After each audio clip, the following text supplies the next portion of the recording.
नमस्कार दोस्तों, आज से नवरात्रि शुरू हो रही इसी अवसर पर आज नवरात्रि के पहले व्रत के दिन पर लेकर आए हैं मां शैलपुत्री की कथा।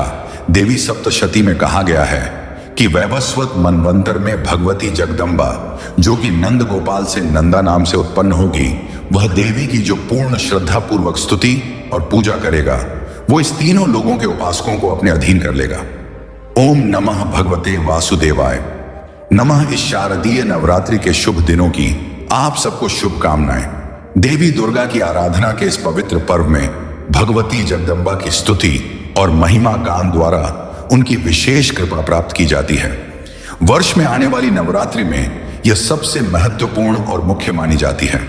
हमें इस भौतिक संसार से मुक्त होने के लिए भी देवी दुर्गा के दिव्य आशीर्वाद और मार्गदर्शन की आवश्यकता पड़ती है। देवी दुर्गा और कोई नहीं अपितु भगवान श्री कृष्ण की बहिरंगा शक्ति है और हमें भगवान श्री कृष्ण की सेवा में संलग्न करने में सहायता करती है। जी हाँ, अब प्रत्यक्ष रूप से तो चलिए इन शुभ 9 दिनों में हम पूरी श्रद्धा और ध्यान पूर्वक देवी दुर्गा के 9 विविध रूपों की दिव्य कथाएं सुनते हैं, उनसे अमोघ आशीर्वाद प्राप्त करते हैं। नवरात्रि में मां दुर्गा के 9 स्वरूपों की पूजा की जाती है और देवी के इन सभी 9 रूपों का वर्णन श्री सप्तशती के अंतर्गत देवी स्तोत्र में इस प्रकार आता है। प्रथमम शैलपुत्री च द्वितीयम ब्रह्मचारिणी तृतीय चंद्र घंटे कुष्मांड देती चतुर्थकम पंचम स्कंध मां देती षष्ठम कात्यायनी च सप्तम काल रात्रि ति महागति च अष्टम नवमम सिद्धिदात्री च नवदुर्गा प्रकीर्ण पाणि नामानि ब्रह्मण व महात्मना देवी। दुर्गा ने अपने अलग अलग 9 रूपों द्वारा दानवों का संहार किया था और यह 9 रूपों में प्रथम मां शैलपुत्री, दूसरे मां ब्रह्मचारिणी, तीसरे दिन मां चंद्रघंटा, चौथे दिन मां कुष्मांडा, 5वें दिन मां स्कंद माता, छठे दिन मां कात्यायनी, 7वें दिन मां कालरात्रि, 8वें दिन मां महागौरी और 9वें दिन मां सिद्धिदात्री की पूजा आराधना की जाती है। तो इस श्लोक के अनुसार शारदीय नवरात्रि के प्रथम दिवस पर देवी दुर्गा के जिन स्वरूप की पूजा होती है वे माता शैलपुत्री हैं। और जैसा कि इस शब्द से ही संकेत मिलता है कि माता शैलपुत्री पर्वतराज हिमालय की पुत्री हैं। अगर उनके आध्यात्मिक स्वरूप के बारे में बात की जाए तो उनका वर्ण श्वेत रंग का है और वे श्वेत रंग के ही वस्त्र धारण करती हैं। उनके दाएं हाथ में त्रिशूल है और बाएं हाथ में कमल का पुष्प सुशोभित हो रहा है। माता शैलपुत्री स्वयं वृषभ यानी कि बैल की सवारी करती हैं और इसी वजह से उनका एक प्रसिद्ध नाम वृषारूढ़ा भी है। तो चलिए आज प्रथम दिन सबसे पहले हम माता शैलपुत्री की कथा का श्रवण करते हैं और इसके पश्चात हम उनकी पूजा की विधि जानेंगे। तो इस वीडियो को अंत तक देखिएगा और अगर अभी तक सब्सक्राइब नहीं किया है इस चैनल को तो जल्दी से याद से कर लीजिए, क्योंकि इस नवरात्रि पर प्रतिदिन आपको देवी दुर्गा की विभिन्न सुंदर कथाएं सुनने को मिलने वाली हैं। अब देखिए, हम जानते हैं कि दक्ष प्रजापति की 60 कन्याएं थीं और इन सभी में सती नामक कन्या का विवाह दक्ष की अनिच्छा से भगवान शिव के साथ हुआ था। अब दक्ष तो थे अभिमानी, तो इसलिए प्रतिशोध के उद्देश्य से उन्होंने एक महान यज्ञ का आयोजन कर लिया और उस यज्ञ में उन्होंने महादेव और माता सती को आमंत्रित नहीं किया। उन्हें छोड़कर बाकी सभी देवी देवता उस यज्ञ में उपस्थित थे।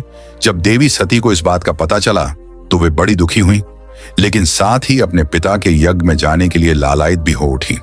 भगवान महादेव ने अनेक बार उनको समझाने का प्रयास किया, लेकिन वे नहीं मानी और अपने पिता के यज्ञ में पहुंच गई। जब दक्ष ने सती के साथ दुर्व्यवहार करते हुए उनके समक्ष महादेव का भी अपमान किया और उन्हें अनेक कटु शब्द कहे, तो देवी सती इसे सहन नहीं कर पाई और उन्होंने अपनी योग शक्ति द्वारा अपने शरीर से ही अग्नि उत्पन्न कर ली और उसके अंदर अपने देह को जलाकर भस्म कर दिया। अब अपनी प्रिय पत्नी सती के वियोग में भगवान महादेव भी वैराग्य धारण कर लेते हैं और घोर तपस्या में लीन हो जाते हैं। दूसरी ओर दक्ष प्रजापति की एक और कन्या थी और उसका नाम था स्वधा। उसका विवाह पितरों के साथ हुआ था और इन पितरों की 3 मानसी पुत्रियां थीं, मैना, धन्या और कलावती। अब एक समय क्या हुआ कि यह तीनों कन्याएं भगवान विष्णु का दर्शन करने के लिए श्वेत द्वीप में आ पहुंची थीं और उसी समय 4 कुमार भी वहां आ गए। इन सभी सिद्ध गणों को देखकर वहां पर उपस्थित सभी लोगों ने उठकर उनका सत्कार किया, लेकिन पितरों की ये 3 कन्याएं अपने स्थान पर ही बैठी रही। उन्होंने 4 कुमारों को देखकर भी अनदेखा कर दिया और यह देखकर चारों कुमार उन पर क्रोधित हो गए। उन तीनों को स्वर्ग से दूर होकर नर स्त्री बनने का श्राप दे दिया। अब इस श्राप के विषय में सुनकर वह तीनों कन्याएं भयभीत हो गईं। वे 4 कुमारों के चरणों में गिरकर क्षमा याचना करने लगी और तब 4 कुमारों ने इन तीनों कन्याओं पर दया दिखाते हुए उन्हें भिन्न भिन्न वरदान प्रदान किए। सबसे बड़े कन्या मैना को उन्होंने वरदान दिया कि वे पर्वतराज हिमालय की पत्नी बनेंगी और देवी पार्वती की माता बनेगी। दूसरी कन्या धन्या को उन्होंने वरदान दिया कि वह महाराज जनक की पत्नी बनेगी और देवी सीता की माता होगी। और तीसरी कन्या कलावती को वृषभानु वैश्य की पत्नी बनने का वरदान दिया, जो कि देवी राधा की माता बनने वाली थी। तो इस प्रकार वरदान पाकर ये तीनों कन्याएं श्वेत द्वीप से अपने घर वापस आ गईं। वरदान के अनुसार प्रथम कन्या मैना का विवाह पर्वतराज हिमालय से करवा दिया गया और विवाह के बाद सभी देवी देवता राज हिमालय और देवी मैना के पास पधारे। उन सब ने उन्हें विनती की कि वे कठोर तपस्या करके देवी उमा को अपनी पुत्री रूप में प्राप्त करने का अनुरोध करें। ऐसा इसलिए आवश्यक था क्योंकि उस समय सभी देवी देवता तारकासुर नामक राक्षस के प्रकोप से त्रस्त हो चुके थे और उस राक्षस को केवल महादेव का पुत्र ही मार सकता था और महादेव तो समाधि में लीन थे और देवी सती के आत्मदह के बाद यह कार्य अधूरा रह गया था। इसलिए अब इस कार्य को पूरा करने के लिए देवी सती को पार्वती के रूप में अपना अगला जन्म लेना था। अब देवताओं की आज्ञा को मानकर राजा हिमालय और उनकी पत्नी ने कठोर तपस्या की। देवी मैना सदा ब्राह्मणों को दान देती और बड़े ही भक्ति भाव से देवी उमा की उपासना करने लगी। पवित्र गंगा नदी के किनारे देवी उमा की मिट्टी की मूर्ति बनाकर देवी मैना उसे नाना प्रकार के भोग अर्पण करने लगी।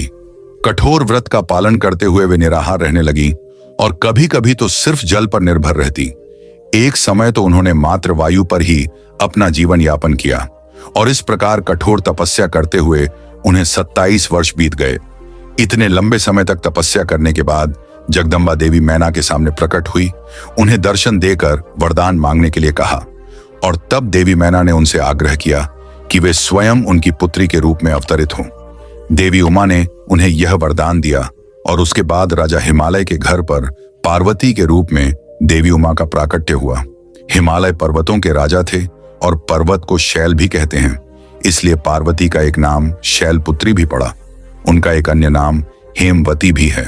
तो यह थी माता शैलपुत्री की संक्षिप्त कथा।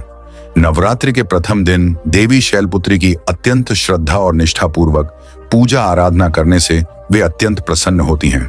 उनकी पूजा करने के लिए सबसे पहले सुबह ब्रह्म मुहूर्त में उठना चाहिए। स्नान आदि से निवृत्त होकर उनके पूजा स्थल को स्वच्छ करना चाहिए। उसके बाद विधिपूर्वक कलश स्थापना करके माता शैलपुत्री की अगर प्रतिमा है तो उसको पंचामृत से स्नान करवा के वस्त्र अर्पित करने चाहिए। अगर प्रतिमा नहीं है तो उनका चित्र अर्पण कर सकते हैं। उनके चित्र को भी कुमकुम, अक्षत इत्यादि अर्पित करना चाहिए। और जैसा कि हमने बताया, मादा शैलपुत्री का रंग श्वेत है, इसलिए उन्हें सफेद रंग के पुष्प अर्पित करना उत्तम माना गया है। इसी प्रकार उन्हें सफेद रंग के मिष्ठान भी अर्पित करने चाहिए, जैसे कि खीर चावल इत्यादि। इसके उपरांत आप उन्हें अन्य स्वादिष्ट व्यंजन बनाकर भी भोग लगा सकते हैं। आज के दिन माता शैलपुत्री के मंत्र का इस प्रकार जप करना चाहिए: वंदे वांछित लाभाय चंद्राकृत शेखरा वृष ऊढ़ा शैलधरा शैलपुत्री यशस्विनी। तो चलिए नवरात्रि के इस परम पावन न दिनों में मां भगवती की पूर्ण श्रद्धा भाव से आराधना करते हैं। और अगर आपको यह कथा अच्छी लगी है तो आप इसे लाइक कीजिए और अपने मित्रों को भी शेयर कर दीजिए। और अंत में आज के प्रथम नवरात्रि के दिन आप सभी को शुभ शारदीय नवरात्रि की शुभकामनाएं और हम आपसे मिलेंगे बहुत जल्द। कल दूसरी कथा लेकर। ओम नमः भगवते वासुदेवाय नमः।